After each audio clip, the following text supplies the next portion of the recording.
Happy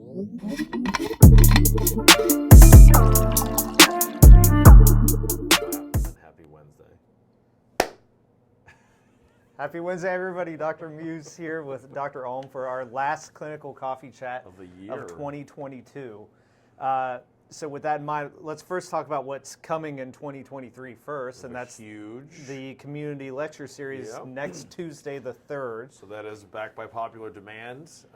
This is a talk that I did, I think, a couple years ago, and it's going to go through the 4 pillars of health, which you'll have to attend to sort of see. It's free for all at the Double Library at 5:30 p.m. Less than a week. So next Tuesday, Yeah. bring a friend. The whole idea is to just kind of lay out the 4 different areas that you guys could actually target to sort of improve your overall quality of life. I know exercise and diet are 2 that everyone thinks of. We wanted to sort of expand that a little bit. I'm going to give you some, benefits of each one of them, and then some suggestions for each. And then we're going to do in January. Might as well announce it. We're going to do a movement challenge. So we'll kind of explain the rules of the movement challenge there, really just to try to get everybody starting off on the right foot. So. Yeah. If you come, the idea is just to give you some things that you can hopefully do, in 2023 to make your life healthier and better. So. Yeah, and that kind of lends itself to our chat today, which is going to highlight one of our biggest philosophies here, and that's making our patients or the community at large more self-sustainable. Because we don't want people necessarily relying on us for their own health. At the end of the day, if someone wants to be healthy, that's on that individual, and that's something that he's going to be talking about at the community lecture series. And then just some of the stuff we do here is just meant to help you on your path to a healthy life. So with that in mind, our topic today is active versus passive care. So first we should probably kind of define what each one of those are. Yeah, specifically when we're talking about the actual treatment process, active care is going to be one where the patient is actively involved, and then passive care is going to be one where they're sort of just passively laying there. Passive care was very popular early on and still remains, popular. So this 80s, 90s, it was yeah, a big thing. But this would be, like using ice or heat, using stim, ultrasound, different versions of lasers, different versions of infrared light. Adjusting, kinda.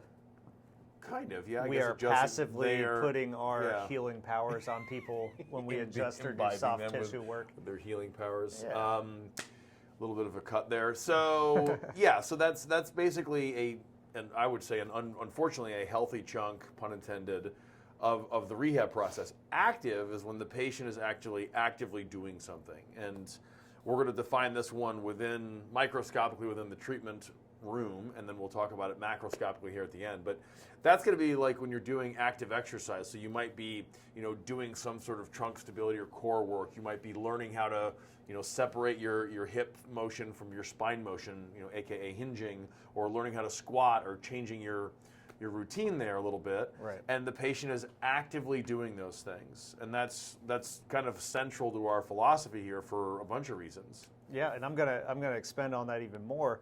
The active component will definitely be some of the exercises we may instruct people on doing, but let's broaden this and even say sleeping more appropriately or having better sleep opportunities, your nutrition, things that you're taking control of over in your own life, and not necessarily something that we're inoculating. Zoomed out there a little bit.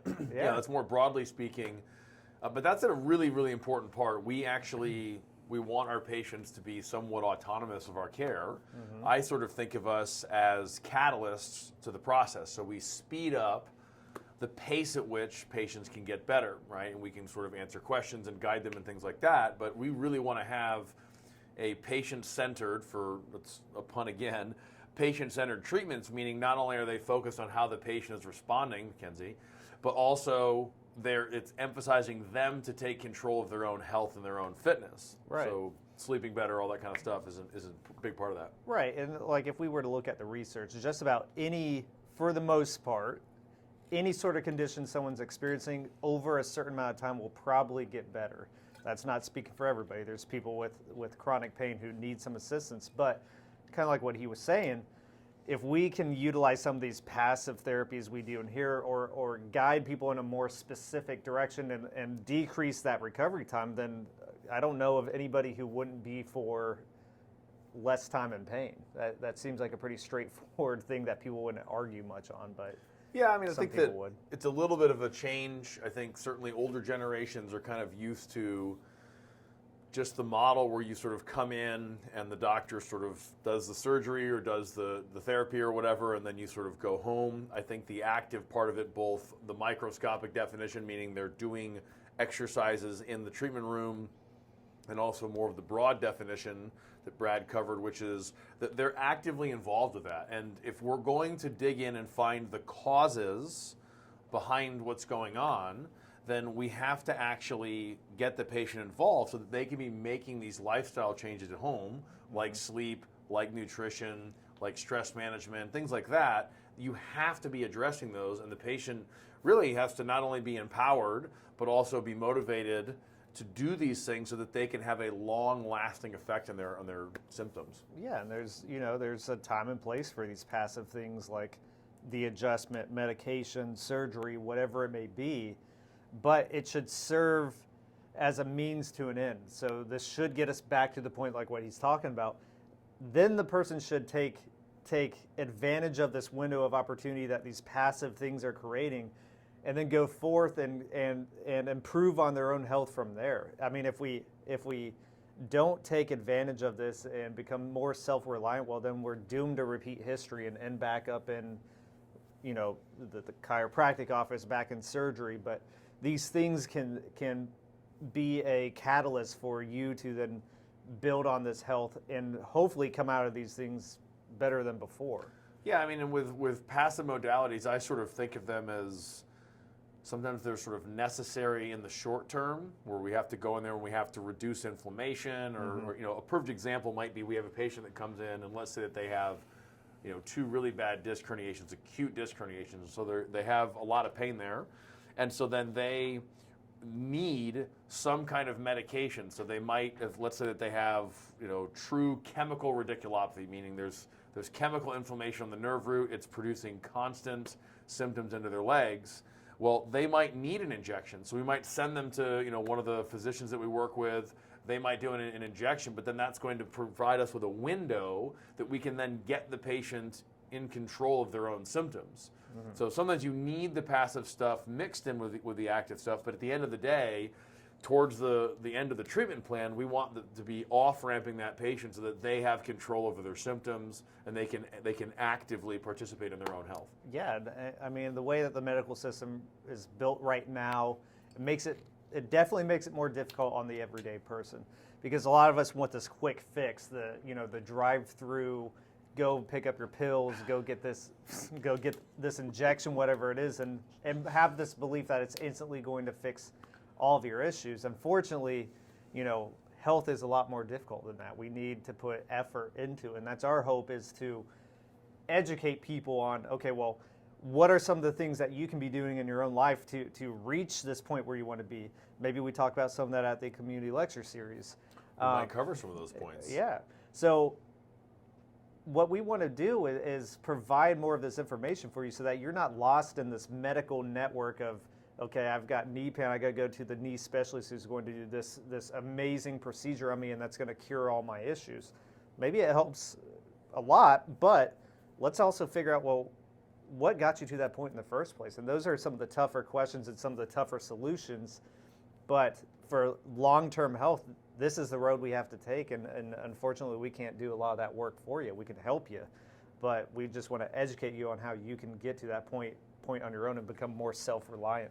Yeah, I would think, just think if you're actually getting therapy right now, think about what you're getting. Is that therapist, involving you in the process in the treatment room with active exercises?